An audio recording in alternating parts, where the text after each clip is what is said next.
1. The Creeping Poison. Chapter 1. Scando-Peruvian Misfits. Tessa Curricular Magnuson was quivering with fury. Fury, indignation and embarrassment. It just wasn't fair. Thorson had done it on purpose, just to enjoy seeing Tessa make a fool of herself in front of their father. Thorson was cruel and mean. His behaviour was to be expected, but even Lars had laughed. Now Tessa would be stuck on Burnaholm for the whole summer, tending the sheep like an idiot who couldn't be trusted with more important tasks. Everyone treated Tessa like a useless misfit, to be kept hidden away while all the exciting things in life passed her by. It just wasn't fair. Tessa flopped back onto the warm grass and took some deep breaths. She needed to control her emotions and not allow Thorson to get under her skin. She tried to read secret signs in the white clouds floating by on the breeze. Had these same clouds flown all the way from the high Inca trails in Peru days before, perhaps? Was there a message in them for Tessa? A large hairy face obstructed her view and began licking Tessa's head. "Oh, hey dog, cut it out. You're just a useless misfit too." Hey Dog responded by licking more vigorously than ever, until Tessa had to roll over onto her front to bury her face in the grass. Hey Dog wagged his tail. This was perfect. Now Tessa's cute little ears and neck were exposed, so he began to cover those in affectionate slobber too. Tessa threw her arms around the big dog's neck and wrestled him to the ground to rub his belly. "Oh, Hey Dog, look at us. We must be the most unlikely couple of shepherds in all of Scandinavia." It was true. Scandinavian shepherds should be tall and strong like a Viking chief, with penetrating blue eyes and wavy blonde-red hair. That described Thorson, of course, not that he spent any time with the sheep. Thorson considered himself far too important for that. But Tessa was barely 5 feet tall, had dark brown skin, eyes as deep and black as the Andean night sky, and straight black hair that stuck out in uncontrollable clumps. Her whole demeanour suggested fiery independence, but anything less like a Scandinavian shepherd would be hard to find. And Scandinavian sheepdogs should be bright and alert, their ears pricked up and attentive, their sleek coats glistening in the sun. Hey Dog was an uncoordinated mutt who walked with a limp, had flopped over ears, and a long shaggy coat that was a magnet for attracting twigs and thistles. He also had a wildly thumping tail that seemed to have a life of its own. Hey Dog was also the most loyal friend that Tessa Curricular Magnuson had in her life. But he was more inclined to play with the sheep than to herd them. Tessa had found him 2 summers ago, lying abandoned in a ditch by the road over in the mainland. He had been hit by a car, and his left back leg was broken. As Tessa approached him, he had bared his teeth in a pathetic attempt to scare her away. He looked thirsty and half-starving to death. "Hey Dog," Tessa had said, "I won't hurt you. Let's get you some food and water, and see if Doc Learnmark can fix your leg."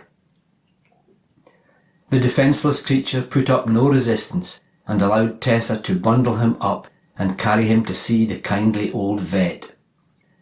Tessa's foster father did not approve. John Magnuson rarely showed a soft side to his nature. It would be another useless mouth to feed, he complained, not a real working dog. He had tried to rename the dog Carl or Rex or some other more appropriate canine name, but Hey Dog was the only name that the wretched mutt responded to. So, Hey Dog he was. Tessa and Hey Dog sat up and surveyed their little kingdom. Everything felt warm and secure on a sunny summer's day. Burnahome had been Tessa's world for almost half of her life now. The high Andean mountains of her birth seemed a distant memory, and one that she couldn't share with her adopted family.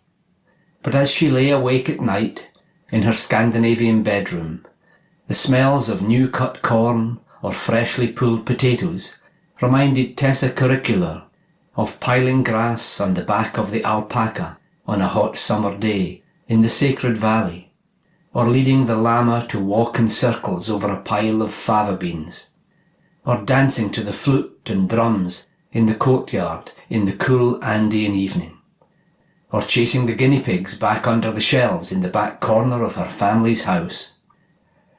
Tessa's early childhood memories were mostly wonderful, until the Spaniards came, took over her father's land, and singled out Tessa for special attention. Troubled dreams from those dark, distant times still woke her from sleep with her fists clenched and her body shivering with anger and defiance. Tessa's new world was about as different as it could have been from that inland Andean empire. Burnahome was a tiny, kidney-shaped island, about 3 miles north to south and 1.5 miles wide at its waist. It was lost among hundreds of larger and more impressive islands at the northern end of the Gulf of Bothnia that separates Sweden from Finland. There was hardly a flat piece of ground to be seen on Burnahome. From the sheltered bay on the west, the ground rose steeply, then fell away to a flat meadow that filled the centre of the island.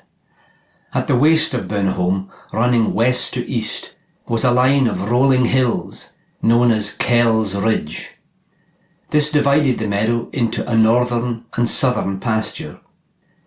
The eastern part of the island was covered in dense forest, ending in steep cliffs that fell hundreds of feet to the Gulf of Bothnia. The Magnusson family farm was the only house on the island at the far north end. The only road ran from the pier in the bay up the west coast to the farm, a distance of less than 2 miles. On this sunny summer afternoon, Tessa and Hey Dog were as far away from that farmhouse as they could get.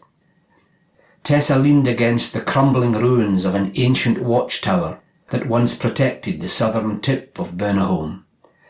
It was made of ancient gneiss and migmatite rock, solid, dependable and reassuring. With her back to the watchtower, Tessa could look out over the rolling meadows of the south pasture and see her flock of sheep wandering peacefully with their heads bent to the grass. Tessa usually loved this time of year. The spring lambs were half grown now, but still stumbled anxiously after their mothers.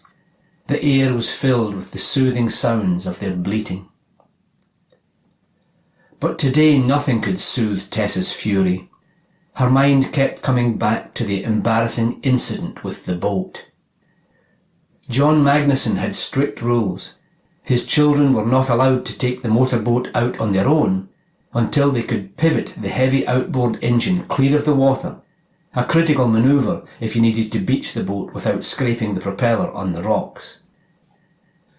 Although Tessa was small, she was strong and determined.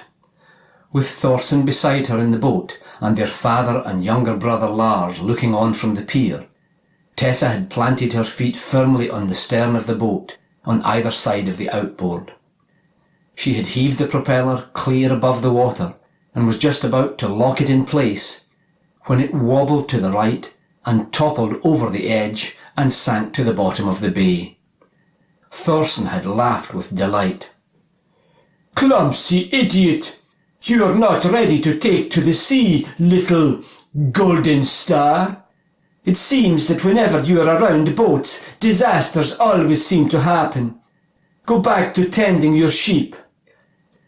Lars, go fetch our scuba gear. We'll need to make a dive to recover the engine. John Magnusson had walked away, shaking his head in disgust. Tessa stared in shock and disbelief at the empty sternboard where the outboard had been clamped. How had the clamps become so loose? The smirk on Thorson's face told Tessa the answer. He never missed an opportunity to inflict some token of revenge. No matter how ridiculous and unfair it was, Thorson still blamed Tessa for the loss of Thorson's true biological father. Haydog cocked his head to one side and began to growl and yelp. Tessa snapped out of her funk. She heard it too. Amidst the sleepy drone of fussy lambs, Haydog's sharp ears had picked out the sound of bleating that was more than just fussy. This lamb sounded frantic and scared. Haydog set off loping to the northeast towards the woods. Tessa quickly followed. Cruel eyes watched her disappear before letting out chuckles of satisfaction. It was amusing to make the young whelp run and dance.